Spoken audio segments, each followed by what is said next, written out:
Nous avons des points en commun. La langue française est notre point commun et je suis un amoureux de la langue française. Je trouve que c'est une langue qui est belle, qui est précise, qui est sexy, mais elle est très compliquée à apprendre. Vous vous souvenez de la petite école? Au début, ils nous apprennent l'alphabet, les lettres. Et ensuite, ils prennent les lettres et ils nous montrent comment construire des mots avec ces lettres. Jusque-là, tout va bien.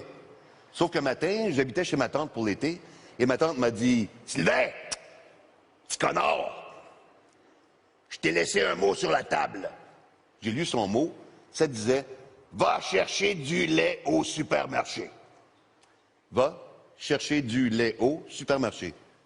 Elle dit qu'elle m'a laissé un mot. Mais en fait, elle m'a laissé 6 mots. Mais je suis confus, moi. J'ai 6 ans, je suis en première année, j'ai 6 ans.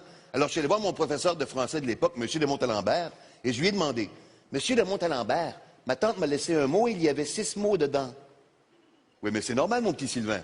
Si quelqu'un t'écrit un mot, il y aura plusieurs mots dans le mot.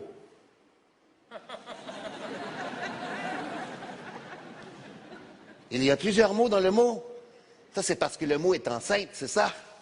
C'est parce qu'il a embrassé le point-virgule. Mais s'il peut y avoir plusieurs mots dans un mot, c'est quoi le maximum de mots qu'il peut y avoir dans un mot? 200, 300?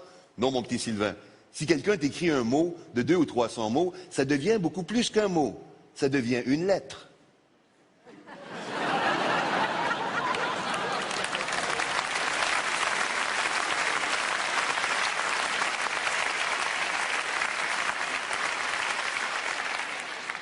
L'autre jour, vous nous avez dit que les lettres formaient des mots. Ensuite, vous avez dit qu'il y avait plusieurs mots dans les mots. Et s'il y a trop de mots dans le mot, il redevient une lettre.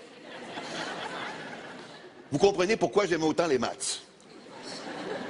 Et ça ne fait que commencer, parce qu'après, ils t'apprennent qu'il y a plusieurs sortes de mots. Des articles, des sujets, des verbes, des noms. Et un beau matin, mon père a laissé traîner un journal sur la table et j'en ai lu un bout.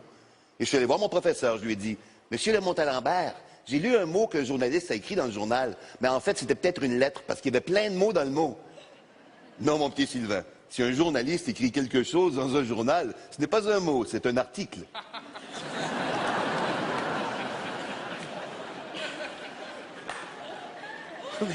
Mais l'autre jour, vous n'avez pas dit que l'article était une sorte de mot, comme le sujet, le verbe ou le nom? Oui, mais mon petit Sylvain, tu sais, un journaliste qui a un peu de verbe peut écrire un article de 3000 mots sur un sujet, non?